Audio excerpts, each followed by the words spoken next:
የዘመነ አስተርእዮ የእመቤታችን ክብረ በዓል ምን የሆነበት እረፍቷ የሆነበት እግዚአብሔር ከሰማይ ወደ ምድር የወረደበት ሞትን እንድትቀምስ የተናገረበት የአፈር ጠባይ ጽሉም ነው፣ ቆሪር ነው፣ ቀዝቃዛ ነው፣ ጥቁር ነው። አፈር ብሩህ አይደለም። አፈር ብሩህ አይደለም፣ የሚያበራ አፈር የለም።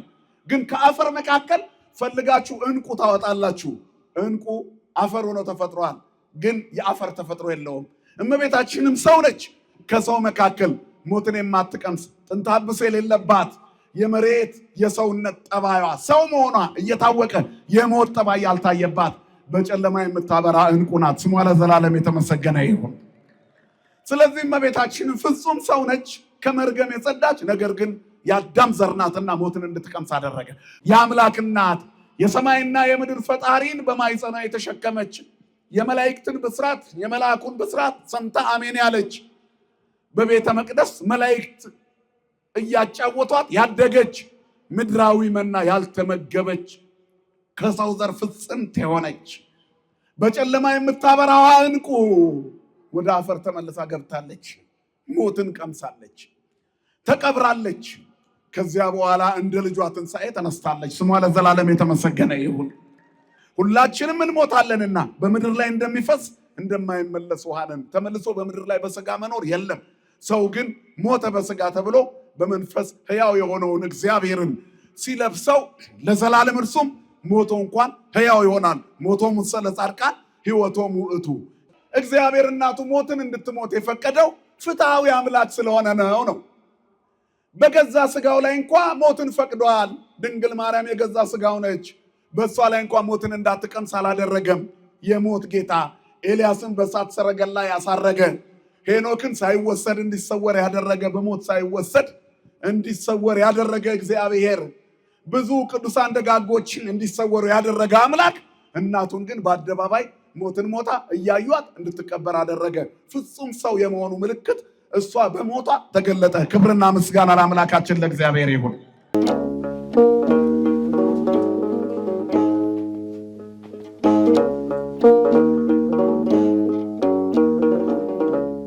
በስመ አብ ወወልድ ወመንፈስ ቅዱስ አሐዱ አምላክ አሜን። ሰላመ ገብርኤል መልአክ በላይ ለማርያም ዛይረፈ ከመ እዜን ህዳጠው አኮ ትሩፈ እግዚአብሔር ሀበኒ ሲሳይ ልቡና መጽሐፈ ወአፉ የሙሴ ለእመ ኮነ ጸያፈ ጰራቅሊጦስ አሮን ይኩነኒ አፈ። ወደ እመቤታችን የመጣውን ቅዱሱን ወንጌል ታላቁን የምስራች አምልቼና አስፍቼ ሳይሆን በጎልዳፋ አንደበቴ እንድመሰክር መንፈስ ቅዱስ ለእኔ አንደበት ለሁላችንም ደግሞ ሰሚ ጆሮና አስተዋይ ልቦና ይሁነን። ክቡራን አበው ካህናት፣ ሊቃውንተ ቤተ ክርስቲያን፣ መምህራን ወንጌል፣ ሰባኪያን፣ ዘማሪያን ወዘማሪያት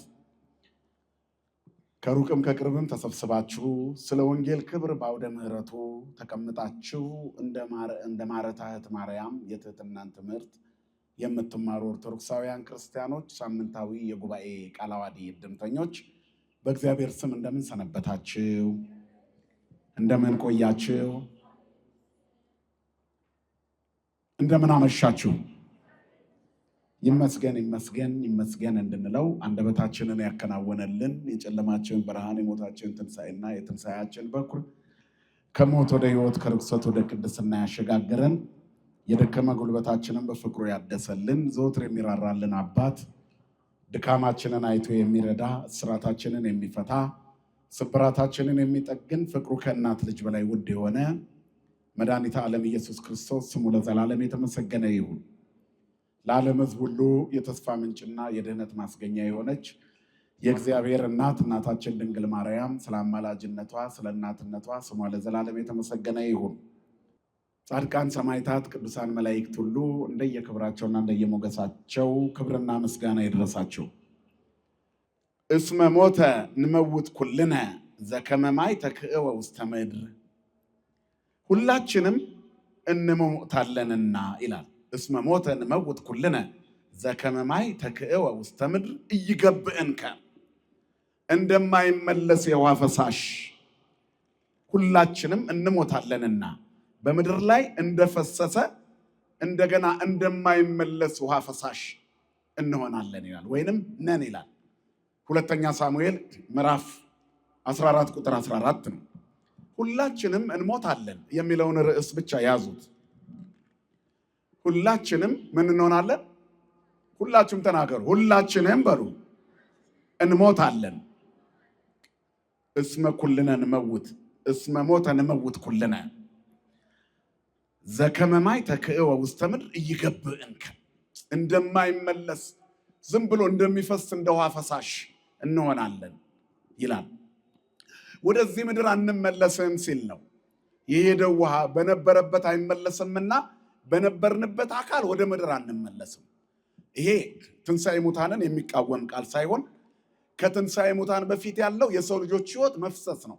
ይሄን ኃላፊ ዓለም እናልፈዋለን። ወደዚህ ኃላፊ ዓለም አንመለስም። ወደማያልፈው ዓለም ደግሞ እንደገና እንመጣለን ማለት ነው። ወደ ዘላለማዊነት እንመጣለን ተመልሰን። ግን ሁላችንም በምድር ላይ እንደሚፈስ ፈሳሽ እንደማይመለስ ነን። ሞትን ሁላችንም እንሞታለንና ይላል። እስመ ሞተ እንመውት ኩልነ ዘከመ ማይ ተክእወ ውስተ ምድር ኢይገብእንከ። በምድር ላይ እንደሚፈስ ፈሳሽ ውሃ ወደ ታች እንደሚወርድ ጎርፍ ፈሳሽ ሁሉም ሰው ወደ ሞት ይነጉዳል። የማይሞት የለም፣ ሁላችንም እንሞታለን። መዝሙረኛው ዳዊትም መኑ ሰብ ዘይሃዩ ወኢይሬኦ ለሞት ይላል። ሕያው ሆኖ የሚኖር ሞትን የማይቀምስ ማን ነው ይላል። ስለዚህ ሰው ሁሉ ይሞታል። ሞትን የማይቀምስ ሰው የለም፣ ሁሉም ሰው ይሞታል ይላል። ይህንን ቃል የተናገረች አንዲት ብልህ ሴት ናት።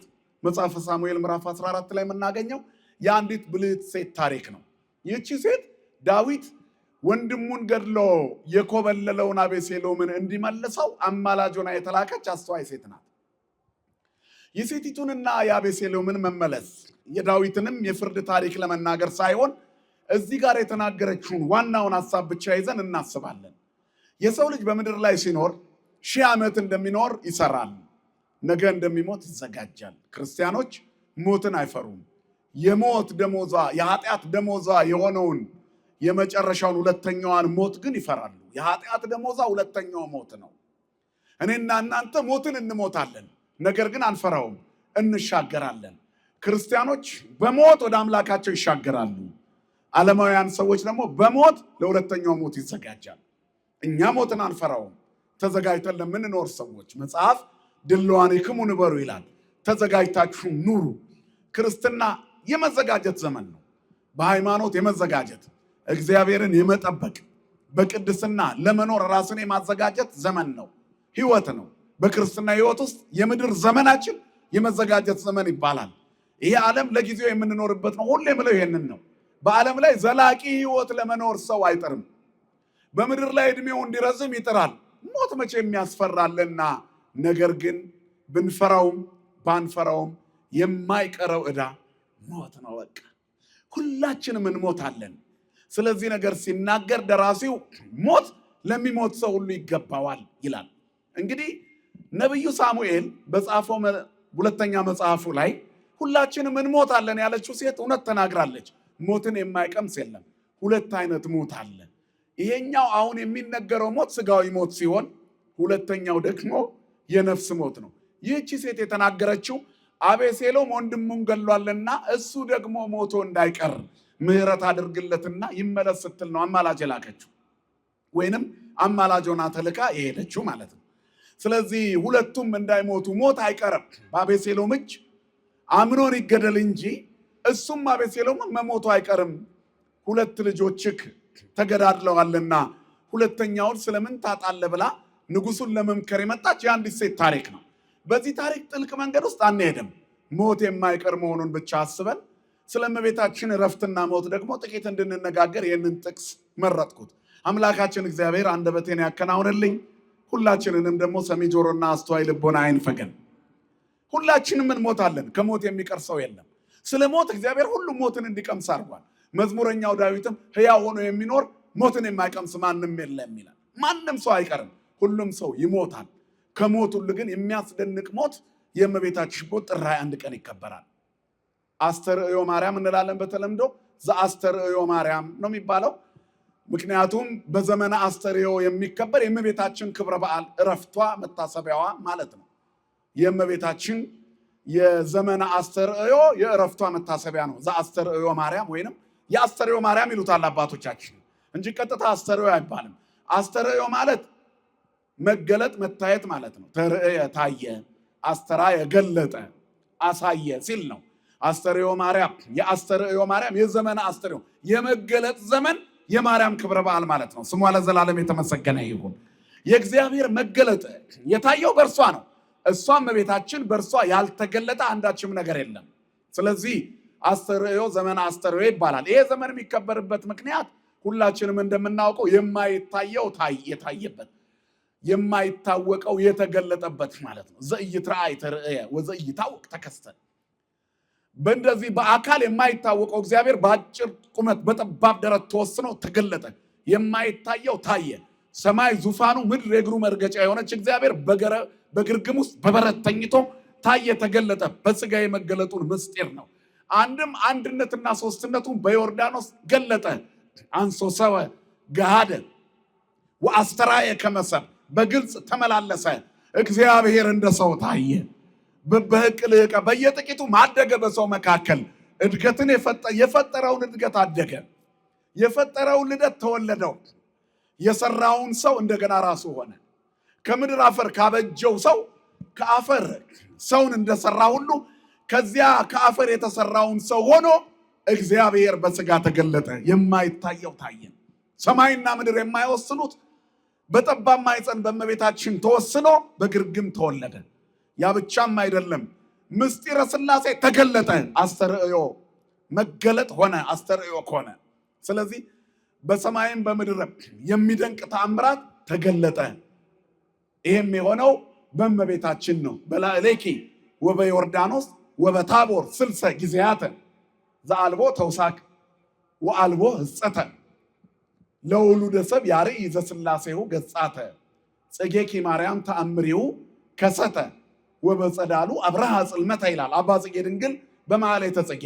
በላዕሌኪ ወበዮርዳኖስ ወበታቦር ስልሰ ጊዜያተ፣ በአንቺ በዮርዳኖስና በታቦር 3 ጊዜ እግዚአብሔር ሶስትነቱን ገለጠ ነው።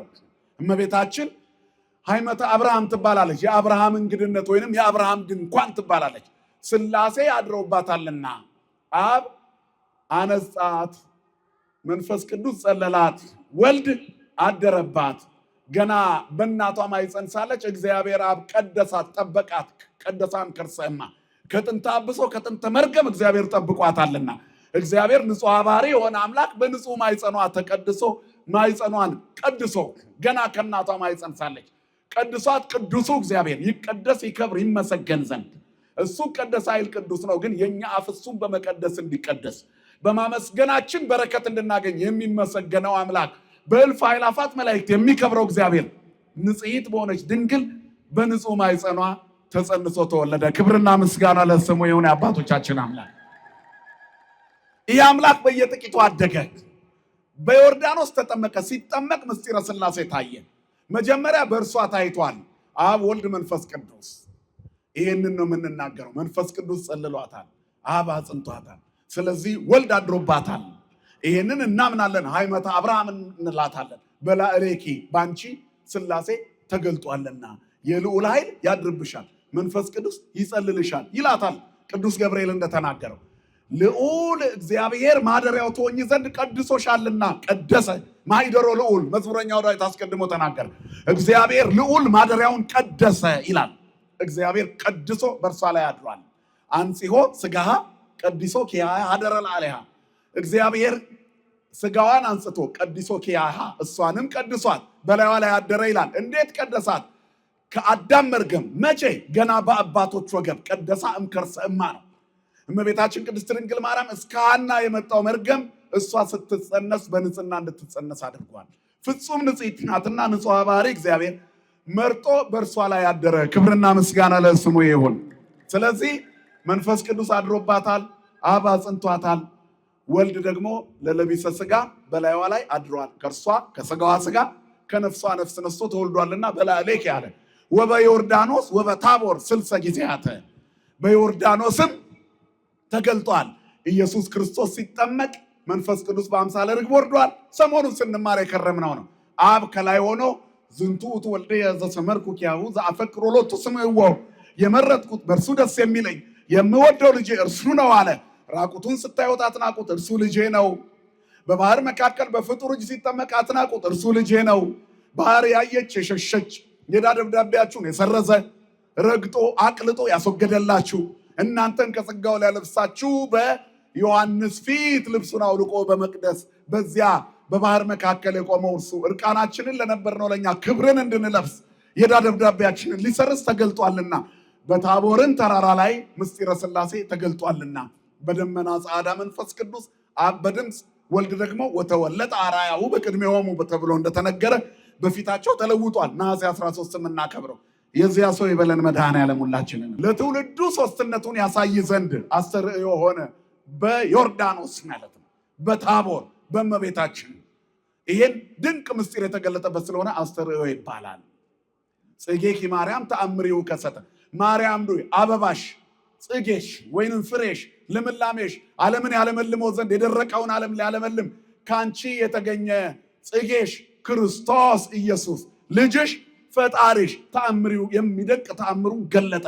በአንቺ በዮርዳኖስና በታቦር እግዚአብሔር ተገለጠ ይላል። ጽጌኪ ማርያም ተአምር ለውሉደ ሰብ ያርኢ ዘሥላሴው ገጽ ለትውልዱ ሁሉ ሦስትነቱን አንድነቱን ይገልጥ ዘንድ ተአምሩን አሳየ። ዘበጸዳሉ አብርሃ ጽልመተ በሚደነቅ የብርሃኑ ጸዳል ጨለማን አበራ። ጨለማ ያላሸነፈው ፀሐይ ብርሃነ ጽድቅ ያበር ለኩሉ ሰው ዘይመጽእ ውስተ ዓለም ለሰው ሁሉ የሚያበራው እውነተኛው ብርሃን ኢየሱስ ወልደ ማርያም ወልደ አብ ወደ ዓለም የመጣው እርሱ ነው። ሊታረድ የመጣው በግ፣ ሊጠብቀን የመጣው እረኛ፣ በግርግም ተኝቶ በጎች አሞቁት። በበጎች መካከል የነፍሳችን እረኛ እረኞች አመለኩት፣ አመሰገኑት። አማናውያን እውነተኛውን እረኛ የበግ እረኞች አዩት። እውነተኛው የበግ እረኛ እሱ ይሆናል። አነ ውእቱ ኖላዊ አባግዕ የበጎች እረኛ እኔ ነኝ ይለናል። ክብርና ምስጋና ለስሙ ይሁን። ስለዚህ የሕይወት ጌታ የነፍሳችን አምላክ የተገለጠበት ስለሆነ ነው። ከዚያ በዘመነ አስተርእዮ ምን ሆነ? ማርያም አረፈች። እስከ ቅበላ ያለው የአስተርእዮ መታሰቢያ ነው። የመገለጡ በምድር ላይ የመመላለሱ መታሰቢያ ይሆናል። ከዚያ ጾሙ ሲገባ ደግሞ አርባው ጾም ይነገራል እስከ አርባው ጾም። ስለዚህ ከጥምቀት በኋላ ያለውን አስተርእዮ እያልን እናከብራለን። ስለዚህ የአስተርእዮ ማርያም ወይንም ዘአስተርእዮ ማርያም ይባላል። የዘመነ አስተርእዮ የእመቤታችን ክብረ በዓል ምን የሆነበት? እረፍቷ የሆነበት፣ እግዚአብሔር ከሰማይ ወደ ምድር የወረደበት፣ ሞትን እንድትቀምስ የተናገረበት፣ ድንግል ማርያምም የሞት ጌታ የሆነ ልጇን ከወለደች በኋላ ሞት እንዴት ይሞታል ብላ ይህንን መስማት ፍጹም ያስደነገጣት የሰውነት ገጿን ለማሳየት እመቤታችን ለምን አረፈች? አንደኛ ሰው መሆኗን ለመግለጽ በከየት ደንጊጻ እያሉ እኮ ይዘምራሉ አባቶቻችን። ማርያም በከየት ደንጊጻ፣ ሰው ሁሉ ሞት በደረሰ ሰዓት ጊዜ ያችን ጽዋ ለመቅመስ ፈራ ይላል። ክርስቶስም ያችን ጽዋ ቀምሷል። ስሙ የተመሰገነ ይሁን። ማንም ቢሆን ጻድቅም ቢሆን ነብይም ቢሆን ሐዋርያም ቢሆን የመጨረሻዋ ሰዓት ስትደርስ፣ ያቺ የሞት ሰዓት ስትደርስ አንድ ስሜት በሰውነት ላይ መኖሩን ለማሳየት በከየት ደንጊጻ አለ እንጂ ድንግል ማርያምማ ሞቷ በተነገራት ጊዜ ታማ አልሞተች። እንደ ማንኛውም ሰው እሷ ጥንተ አብሶ የለባት፣ ንጽሕት ናት፣ የአዳም በደል የለባት። ግን ሰው ሁሉ መሞት አለበት። ሁላችንም እንሞታለን፣ እንደሚፈስ ወራጅ ውሃ ነን ይላል። ሁላችንም እንሞታለንና በምድር ላይ እንደሚፈስ እንደማይመለስ ውሃ ነን። ተመልሶ በምድር ላይ በሥጋ መኖር የለም። ሰው ግን ሞተ በሥጋ ተብሎ በመንፈስ ሕያው የሆነውን እግዚአብሔርን ሲለብሰው ለዘላለም እርሱም ሞቶ እንኳን ሕያው ይሆናል። ሞቶም ለጻድቃን ሕይወቶም ውእቱ። የጻድቃን ሞት ምናቸው ነው ይላል መጽሐፍ? ሕይወታቸው ነው። ስለዚህ በሞት የሚለበስ ሕይወት አለ። ስለዚህ ይህንን ዓለም አልፈን ፈሰን እንሄዳለን። እንደማይመለስ ወንዝ ነን። እድሜያችን አይመለስም።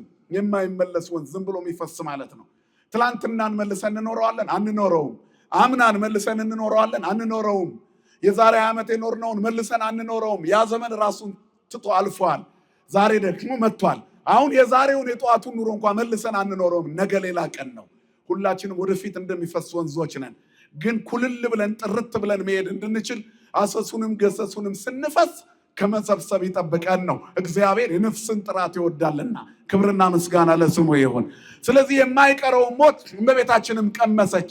ሞትሰ ለመዋቲ ይደሉ ይላል። ለምንት ዚያር ኃያል በኃይሉ ወባይል በብዛ ብዕሉ። ኃይለኛ ለምን በኃይሉ ይመካል? ባለጸጋስ በሀብቱ ብዛት ለምን ይጓደዳል? ገንዘብ ስላለው ከሞት አይድንም። ኃይል ስላለው ከሞት አይቀርም። ሁሉ ይሞታል። ነፍሰ ገዳይም ይሞታል፣ ዘረኛም ይሞታል፣ ቡድን ሰብስበው ሰው የሚያጫርሰው መንጋ እየመራ ህዝብ የሚያሳርደው ሁሉ ቀኑ ሲደርስ ይሞታል። ጨካኙም ይሞታል።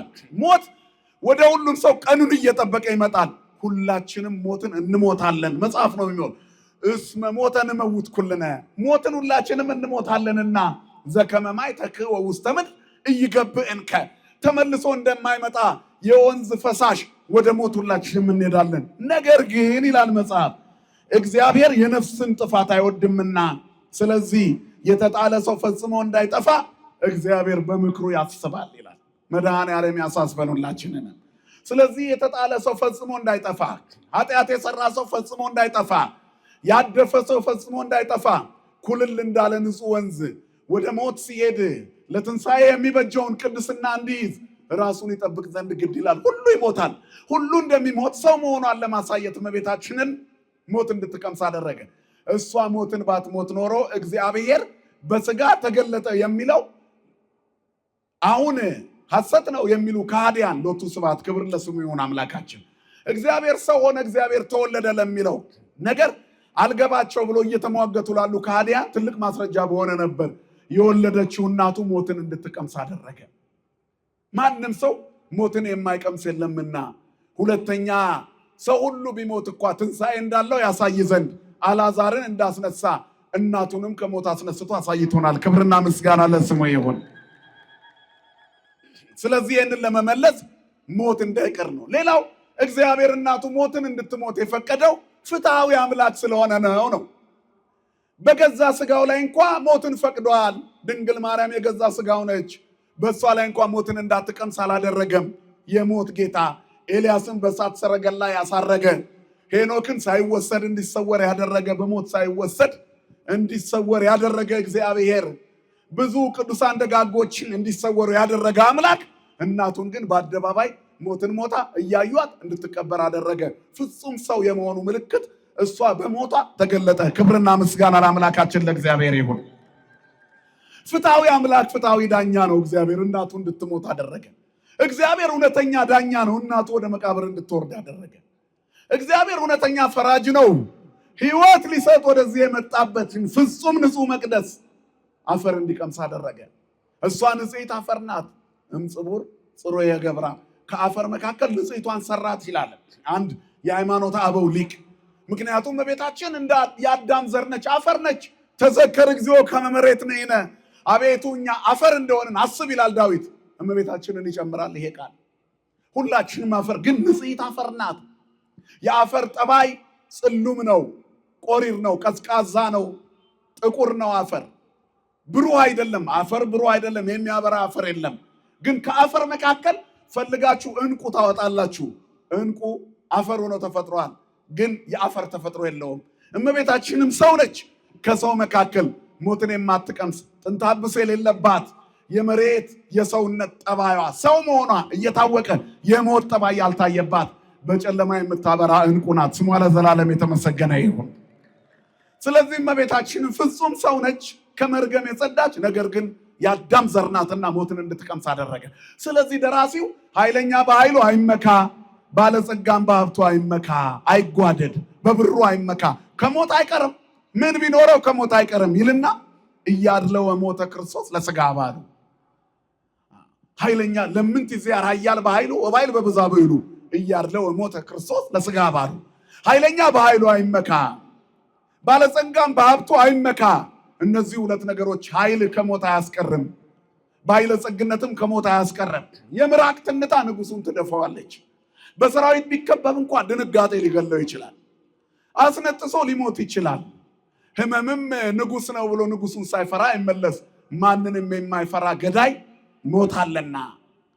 ስለዚህ ስለ ሞት ግን እግዚአብሔር ለገዛ ስጋው እንኳን አላደላም።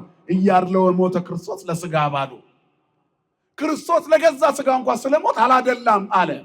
ሞትሰ ለመዋት ይደሉ ሁላችንም እንሞታለን ብሎ በነቢዩ ሳሙኤል ላይ ያቺ ሴት እንደተናገረችው ሁሉ በሁለተኛ ሳሙኤል 14:14 ሁላችንም እንሞታለን አለ። ዳዊትም እንደተናገረው መኑ ሰብ ዘያዩ ወይሬዮ ለሞት ሕያው ሆኖ የሚኖር ሞትን የማይቀምስ ማን ነው? ሁሉ ይሞታል ብሎ እንደተናገረ ሞት ለሚሞት ሰው ይገባዋል።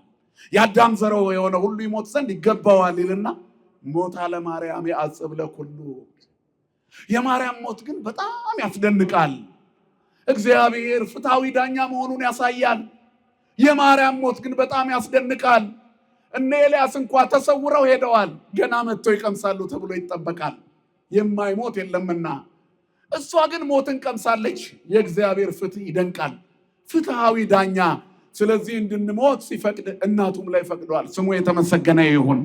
የአምላክ እናት የሰማይና የምድር ፈጣሪን በማይጸኗ የተሸከመች የመላእክትን ብስራት የመልአኩን ብስራት ሰምታ አሜን ያለች በቤተ መቅደስ መላእክት እያጫወቷት ያደገች ምድራዊ መና ያልተመገበች ከሰው ዘር ፍጽምት የሆነች በጨለማ የምታበራዋ ዕንቁ ወደ አፈር ተመልሳ ገብታለች። ሞትን ቀምሳለች፣ ተቀብራለች። ከዚያ በኋላ እንደ ልጇ ትንሣኤ ተነስታለች። ስሟ ለዘላለም የተመሰገነ ይሁን። እንደ ማንኛውም ሰው የሞት ጽዋ ወደ እርሷ ሲመጣ እንደሚደነግጥ ሰው የድንጋጤ ስሜት እርሷም ጋር መጥቷል። በከየት ደንጊጻ ማርያም ይላል።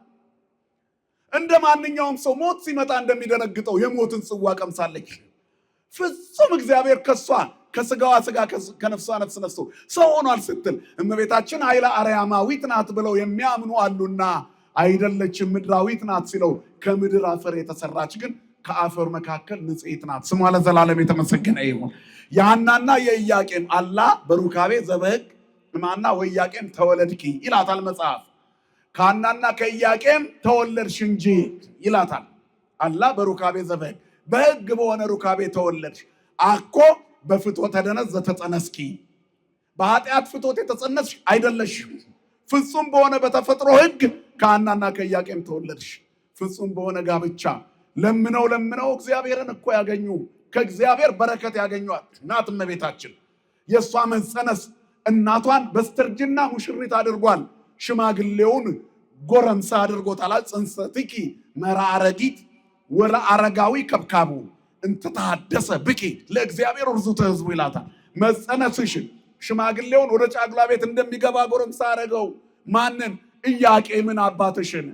ሐናን ደግሞ መራዊት አደረጋት። ጽንሰትኪ መራረጊት አሮጊቷን ሴት በስተርጅና ያለችዋን አረጋዊቷን እናትሽን ሙሽሪት አደረጋት። በስተርጅና ባልና ሚስቶቹ ኢያቄምና ሐና በሕግ በሆነ ሩካቤ እመቤታችን ስትጸነስ በማኅፀነ ሐና ስትጸነስ ያ ፍጹም የሆነ ተፈጥሯዊ ሕግ እንደ አዲስ ጫጉላ ሙሽራ ጎረምሳ አደረጋቸው። ይህንን ጉልበት የምትጸነሰዋ ንጽሕት በእግዚአብሔር ቸርነት አመጣችላቸው። ክብርና ምስጋና ለአምላካችን ለእግዚአብሔር ይሁን።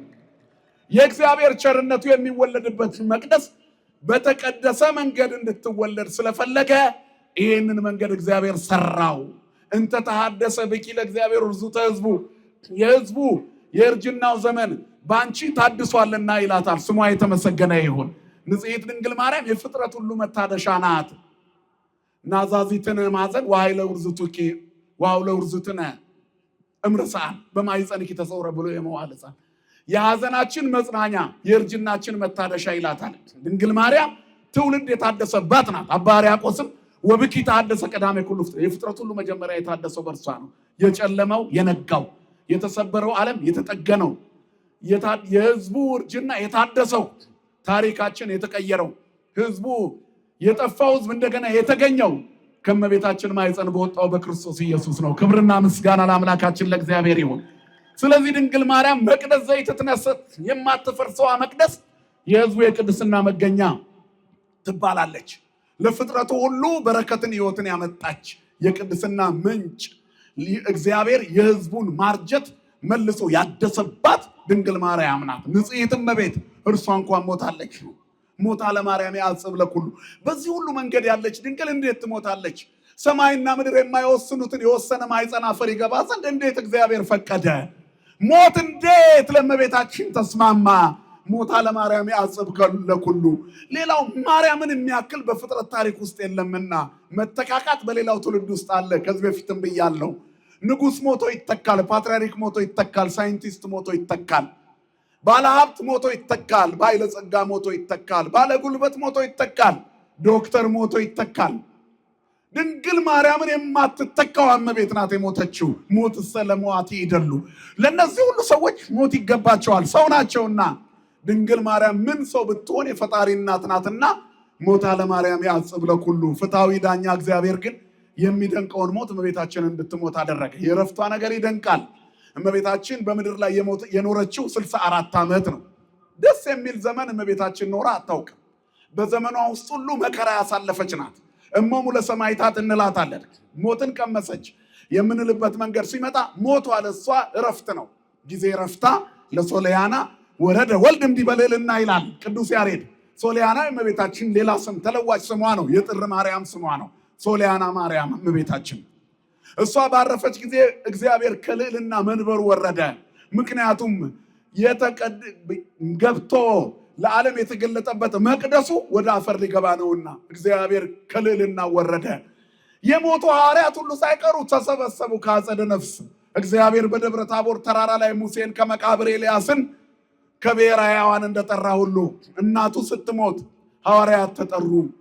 በሕይወት ያሉት እነ ጴጥሮስ ሁሉ መጡ። የሞተችው ጥር 21 ቀን በዕለተ ሰንበት በ49 ዓመተ ምህረት ነው። አዲስ ኪዳን ከመገለጡ 15 ዓመት በፊት ተወለደች። አዲስ ኪዳን ከተገለጠ በኋላ በ49 ዓመተ ምህረት ሞተች። 49 ከ15 ሲደመር 64 ይመጣል። 64 ዓመት በምድር ኖራለች። 3 ዓመት በእናት በአባቷ ቤት፣ 12 ዓመት በቤተ መቅደስ ጌታን ጸንሳ 1 ዓመት ወይንም 9 ወር ከ5 ቀን 1 ዓመት ወደኋላ የሚቆጠሩ ወራቶች ስላሉ ነግራቸዋለሁ። እሱ ከዚያ በኋላ 33 ዓመት በጌታ ዘንድ ከ3 ወር ልብ አድርጉ 9 ወር ጌታን ጸንሳ ከዚያ በኋላ 3 ወር ይቀራል። 9 10 11 12 ዓመት እንዲሞላ እየሰማችሁ ነው አይደል? ጌታ 33 ዓመት ከ3 ወር ቆየ። 3ቷን ወር ወደዚህ ስናመጣው 1 ዓመት ይሆናል ማለት ነው። ስለዚህ ጌታን ጸንሳ 1 ዓመት 33 ዓመት ከጌታ ጋር 16 ሲደመር 33 ስንት ይመጣል? ደምሩልኝ። 49። ከዚያ በኋላ በዮሐንስ ቤት ከጌታ ሞት በኋላ 15 ዓመት ኖረች። በ49 ዓመተ ምህረት ዕለተ እሁድ ጥር 21 ቀን እመቤታችን ሞተች። የእግዚአብሔር እናት ሞተች። የሕይወት እናት ሞተች። የሕያዋንን ጌታ የወለደች ሞተች። የሕይወት ባለቤትን የወለደች ሞተች። ሞትን ቀመሰች። መላእክቱ ቅዱሳኑ እጹብ እጹብ አሉ። በጣም በሚደንቅ ሁኔታ በሰማይ ሁሉ ተነገረ። አስተርእዮ በሰማይ ልዩ መገለጥ ሆነ። በምድር በበረት ባዩት ጊዜ የተደነቁበት ጌታ በአባቱ ቀኝም ሲያዩት ተደንቀዋልና ልክ እንደዚሁ ደግሞ ያንን በበረት ወልዳ በግርግም ያስተኛችና ስትሞት በሰማይ ሌላ ሆነ። ሐራ ሰማይ ብዙኃን እለ አልቦሙ ሐሳበ አርከስሉስ የሚባሉ የሥላሴ ወዳጆች የሚባሉ በስንክሳር ላይ የመጨረሻውን አርኬ የጻፉ ቅዱሳን የጌታ ወዳጅ የሚባል ጻድቅ አርከስሉስ ሐራ ሰማይ ብዙኃን እለ አልቦሙ ሐሳበ እንዘ ይዜምሩ ቅድሜኪ ወመንገለ ድኅሬኪ ካይበ ማርያም ሞትኪ ይመስል ከብካበ። በሰማይ ያሉ በርካታ ሰራዊት ምንም ጭንቅ መጨነቅ መጠበብ የሌላቸው ምስጋና ብቻ ሕይወታቸው የሆነ በሰማይ ግን እጅግ ተደነቁ። እንዘ ይዜምሩ ቅድሜኪ ወመንገለ ድኅሬኪ ካይበ በፊት ለፊትሽና ከኋላሽ ዳግመኛም ያለማቋረጥ እየዘመሩ እንዲህ አሉ። ማርያም ሞትኪ ይመስል ከብካበ ድንግል ሆይ ሞትሽ ሰርግ ይመስላል አሏት። ስሟ ለዘላለም የተመሰገነ ይሁን። ሕይወቷን በሙሉ በመከራ የኖረች እናት፣ ከመወለዷ በፊት መጥቁል ያሳደዳት እናት፣ ግንቦት 1 ቀን ሊባኖስ ተራራ ላይ በስደት የተወለደች እናት፣ ከዚያ በኋላ በ3 ዓመቷ ወደ መቅደስ ብትመጣ የምግቧን ነገር እንዴት እናደርጋለን ብለው ካህናቱ ተጨንቀው መቀበል የጨነቃቸው እናት፣ በቤተ መቅደስ 12 ዓመት ከኖረች በኋላ ጌታን ጸንሳ በእያንዳንዱ ቀን ውስጥ እንዲህ ያደረጉብኝ ብላ ለልጇ ስትጨነቅ የኖረች እናት፣ ኋላ ደግሞ ለፍጥረት ሁሉ እየራራች የኖረች እናት፣ በሕይወቷ ደስታ ያላገኘች እናት፣ ለፍጥረቱ ደስታ ግን መስቀል ስር የሁላችን እናት ሆና የተሰጠች እመቤት ሞትን ቀመሰች። ስለዚህ ግን ሞትሽ ሰርግ ይመስላል አሏት። እሞሙ ለሰማዕታት ምንላት ለዚህ ነው። ስሟ ለዘላለም የተመሰገነ ይሁን። የሰማዕታት እናት እመቤታችን ሞትን ሞተች። ግን ጥር 21 ቀን በ64 ዓመቷ ሞታ ዕለቱን አልተቀበረችም። አይሁድ በመሞቷ ምክንያት ደነገጡ። ምክንያቱም ጌታን ከሰቀሉት በኋላ ትንሣኤው ለዓለም ሁሉ ስለናኘ የእሷ ሞት ደግሞ ድጋሚ ቁስላችንን ይቀሰቅሳል፣ እሷም ደግሞ ተነሳች ብለው ድጋሚ ይሄን መከራ እንዳያበዙብን አስከሬኗን እናቃጥለው አሉ። በወርቅ አጎበር አስቀምጠው በወርቅ ማዕጠንት ዙሪያዋን ከበው እየዘመሩ ሞትኪ መስል ከብካቤ የተባለች እመቤት ድንግል ማርያምን ይዘው ጉዞ እያደረጉ ወደ ጎልጎታ ይዘዋት ሲሄዱ ይላል ታውፋንያ የተባለ ደንዳና ጠንካራ ሰው አስከሬኗን አቃጥላለሁ ብሎ እጆቹን መጥቶ እመቤታችን የተኛችበት አጎበር ላይ ቢያስቀምጥ የተቆጣ መልአክ ከሰማይ ወረደ፣ ሁለት እጁን ቆርጦ አልጋው ላይ አንጠለጠለው ይላል። ክብርና ምስጋና ለአምላካችን ለእግዚአብሔር ይሁን። ከዚህ ሁሉ ተአምር በኋላ የሚደንቀው ነገር ግን በመበደሉ ምክንያት ስላዘነና ስላለቀሰ በእግዚአብሔር ቸርነት በእመቤታችን አማላጅነት ቅዱስ ጴጥሮስ እጆቹን አንስቶ ቢመልስለት እንደነበረው ሆነ። ለክፋት የመጣው ሰው ሕይወቱ ተቀየረ። እግዚአብሔር የሚቀይር አምላክ ነው። ክብርና ምስጋና ለስሙ ይሁን። አባቶቻችን አምላክ ዛሬም ብዙ ታውፋንያዎች አሉ። እነ ታውፋንያ ዛሬም አሉ። እጃቸው የተቆረጠ ቀጥታ የነፍስ እጃቸው የተቆረጠ የነኩት የማይባረክላቸው ስዕለ ማርያም የሚቀዱ እነ ታውፋንያ ዛሬም አሉ። ሳያቋርጡ እመቤታችን ላይ የክፋት ቃላታቸውን የሚያነጉዱ እነ ታውፋንያ ዛሬም አሉ። የእመቤታችን ክብረ በዓል ሲከበር አይናቸው ደም የሚለብስ የዲያብሎስ ደቀ መዛሙርት ተረፈ አይሁድ ዛሬም አሉ። ተረፈ ታውፋንያዎች ዛሬም ብዙ ታውፋንያዎች አሉ። እኛ ግን ጴጥሮስን እንሆን፣ ሁላችን እንሞታለን። ከመሞት በፊት ግን ስለ ሕይወት እናስብ፣ ተሻግሮ ስለ መኖር እናስብ። የቅድስና ኑሮ እንኑር። እንደሚፈስ እንደ ፈሳሽ ወንዝ ዳግመኛ እንደማይመለስ ውሃ ሁላችንም እንሞታለን። እንደሚወርድ ፈሳሽ ወንዝ ነን አለች። እውነት ነው፣ መጽሐፈ ሳሙኤል ላይ እንደተጻፈው። ስለዚህ ወገኖቼ ሞት አይቀርም። ነገር ግን በሕይወት ውስጥ ለእግዚአብሔር የተመቸ ኑሮ እንኑር። ያን ጊዜ ሕይወታችን ይስተካከላል። እንደ ታውፋንያ እጃችን ከመቆረጡ እግዚአብሔር ይሰውረን ሁላችንን። ብዙ ታውፋንያዎች አሉ፣ በየዘመኑ እናያቸዋለን። በታቦታችን የሚያሾፉ፣ በገድሎቻችን የሚቀልዱ፣ የሚሳለቁ የእግዚአብሔርን ተአምር እነሱ ጭንቅላታቸው መቀበል ስላልቻለ እግዚአብሔር አይችልም የሚሉ ታውፋንያዎች ብዙ ናቸው። እነዚህ ግን የእግዚአብሔርን ቸርነት አያዩትም፣ ይሞታሉ። በአንድ ወቅት በመጽሐፈ ነገሥት ላይ ይህን ታሪክ ነግሬያችሁ ጨርሳለሁ። በርዷቸዋል። እግዚአብሔር ምስጋናችሁን ይቀበልላችሁ። መጽሐፈ ነገሥት ላይ ረሃብ በምድር ላይ ከመጽናቱ የተነሳ የአህያ ጭንቅላት በ50 ብር፣ የርግብ ኩስ እንደ ቆሎ ቆርጥመው ለማደር የርግብ ኩስ፣ ልብ አድርጉ፣ የርግብ ኩስ የጎሞር 8ኛ በ5 ብር ይሸጥ ነበር፣ ረሃብ ከመብዛቱ የተነሳ።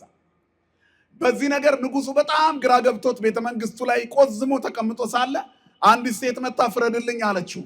ንጉሱ ይፍረድልኝ፣ ከጎተራው ነው ከአውድማው ነው ብሎ አሾፈባት። ምን ሆነሽ ነው? እኔ ለራሴ ምንም የሚቀመስ የለም፣ ሞቴን የምጠብቅ ሰው የአህያ ጭንቅላት እየፈለገ እየበላ ምድር ረክሳ ረሃብ እንደዚህ ጸንቶ ብሎ አለቀሰ፣ አዘነ። የሆንሽውን ንገሪኝ አላት። በዚያ ጊዜ ነብይ የነበረው የእግዚአብሔር ነብይ የኤልያስ መንፈስ እጽፍ ድርብ የሆነለት ኤልሳ የሚባል እግዚአብሔር ነብይ ነበር። በዚህ ጊዜ ይላል ይህቺ ሴት ትላንትና 2 ልጆች ነበሩን፣ ልጆቻችንን ቀቅለን እንብላ አለችን። የኔን ልጅ ቀቅለን በላ ነው፣ ዛሬ ደግሞ ያንቺን እንብላ አልኳት። በዚህ ጊዜ እምቢ አለች። ፍረድልኝ። ንጉሱ ልብሱን ቀደደ፣ ሰይፉን መዘዘ።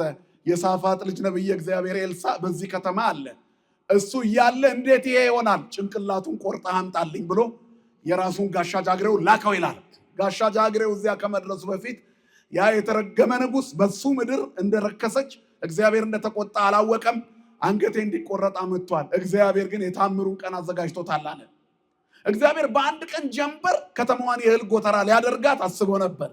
ልክ ሰውየው በር ላይ ሲደርስ እግዚአብሔር በነገው ዕለት ታላቅ ተአምር ያደርጋል፣ ምድሪቷ የእህል ጎተራ ትሆናለች፣ በትንሽ ሳንቲም ብዙ እህል ይሸመታል፣ ምድር ሁሉ በእህል ትሆናለች አለ። እግዚአብሔር ከሰማይ እህል እንኳን ቢያዘንብ መስኮቶችን ከሰማይ ቢከፍት እንኳን ይሄ ይሆናል ብሎ ሰውየው አላገጠ ይላል ነብዩ ላይ። በዚህ ጊዜ ምን አለው? ታያታለህ እንጂ አትቀምስም አንተ አለው። ተመልሶ ሄዶ ለንጉሱ ይሄን ነገረ። ለምጻሞች ይላል 4 ለምጻሞች በዚያ ተቀምጠው ሳለ እነዚያ ለምጻሞች በዚያ ተቀምጠው እዚህ ብንሆን እንሞታለን አሉ በከተማይቱ ዳርቻ ላይ። ስለዚህ ወደ ፍልስጤማውያን ሰፈር እንሂድ አሉ። ሲሄዱ ድንኳኖቻቸው ባዶ ነበር። እግዚአብሔር የመላእክትን የሰማይ ነጎድጓድ ድምፅ አሰምቶ ፈርጥጠው ስንቃቸውን ጥለው እንዲሄዱ አድርጓቸው ነበር። በእስራኤል ዙሪያ ሰፍረው ህዝቡን ያስርቡ የነበሩ ፍልስጤም ንብረቶቻቸውን፣ ጎተራቸውን፣ ድንኳኖቻቸውን የበሰለውንም ጥሬውንም የእህል ክምር ጥለው ሄደው ነበር። የሚበቃቸውን ያህል ከተመገቡ በኋላ ቤተ መንግስቱ በር ላይ መጥተው ጮሁ። ወደ ፍልስጤማውያን ሰፈር ሄደን ማንም የለም፣ እህል ተከምሯል፣ ህዝቡን አድን አሉት ንጉሱን። የለምጻሞቹን ድምፅ ሰማና እነዚያ ሁለት ለምጻሞች ያንን ድምፅ ካሰሙ በኋላ ተመልሶ መጣ። ሄደና ሰራዊቶቹን ሲያሳይ እንዳለውም ድንኳኖቹ በእህል ተሞልተው ነበር። በቤተ መንግስቱ አምጥቶ አራገፈው። ህዝቡ ተሰልፎ መግዛት ጀመረ። ህዝቡ ርቦት ነበርና ያ ሰውዬ ታያለህ አትቀምስም የተባለው ሰው አሰልፍ ተባለ። ሰው ረጋግጦ ገሎት አልፎት ሄደ። ታውፋንያዎች አሉ። እንደዚህኛው ታውፋንያ ንስሐ ካልገቡ የእግዚአብሔርን ቸርነት ከርቀት ያዩዋታል፣ እነሱ ግን አይቀምሷትም። እግዚአብሔር ከታውፋንያ ህይወት ሁላችንን የሚሰውረን። እግዚአብሔር ለራሱ መሟገት አያቅተውም። ትዕግስቱ የበዛ ስለሆነ ነው። ታቦቱ ላይ ሲያላግጡ፣ ስለ ማርያም ሲቀዱ፣ ምራቃቸውን ሲተፉ ዝም ያለው ቀን ልቦና ሰጥቷቸው እስኪለወጡ ነው። የእግዚአብሔር ትዕግስቱ ብዙ ሆኖ ነው። ታውፋንያ እግዚአብሔር ስለታገሰው ይቅርታ ጠይቆ እጁ ተመለሰለት። የዘመኖቹንም ታውፋንያዎች ልቦና ይስጠልን። እግዚአብሔር ንስሐ ሳንገባ ከመሞት ይጠብቀን። የእመቤታችን በረከት በሁላችን ላይ ይደርብን። ወዲያውኑ እመቤታችንንም ይላል ጌታችን ከነሱ ነጥቆ ወሰዳት። ከዚያ በኋላ ከዕፀ ሕይወት ስር አኖራት። ዮሐንስ አብሮ ሄዶ ነበረ፣ ተመልሶ መጣ። የእመቤታችን ነገር እንዴት ነው? ከዕፀ ሕይወት ስር አለች አሉ። ከዚያ በኋላ እመቤታችን ዮሐንስ አይቶሽ ሳናይሽ ብለው ሱባኤ ገቡ። የነሐሴው ታሪክ በዚህ ይቀጥላል።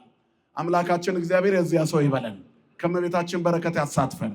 ይቆየነው። ስብሐት ለእግዚአብሔር።